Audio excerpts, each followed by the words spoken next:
This week, we start reading the fifth book of the Torah.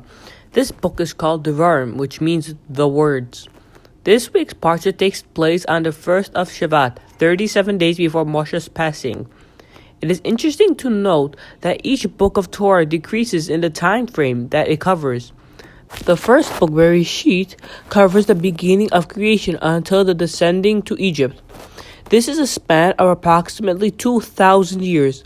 The next book, Shemot, begins with the birth of Moshe, continuing through the exodus of the travels through the desert. The next two books, Vayikra and Bamidbar, span 40 years combined, as they contain all the laws that were learned in the desert. Lastly, the book of Devarim spans only 37 days, ending with the death of Moshe. This Parsha begins with Moshe's repetition of the Torah to the Jews, reviewing the events that occurred and the laws that were given in the course of their 40-year journey from Egypt and their arrival to Mount Sinai, and then to the Promised Land, rebuking the people for their failings and iniquities, and telling them to keep the Torah and observe its commandment in the land that Hashem is giving them as an eternal heritage, into which they shall cross after his death. Moshe recalls the appointment of judges to ease his burden of meting out justice to the people and teaching them the word of Hashem.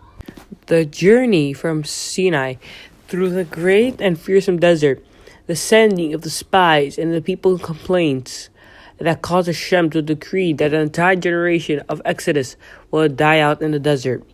Moshe also recounts some more recent events, which are the refusal of the nations of Moab and Ammon to allow Israelites to pass through their countries, the wars against the Amorite kings, Sihon and Og, and the settlements of their land by the tribes of Reuben and Gad, and part of the tribe of Manasseh, and Moshe's message to his successor, Yeshua, who will take the people into the land of Israel and lead them to the battles for its conquest.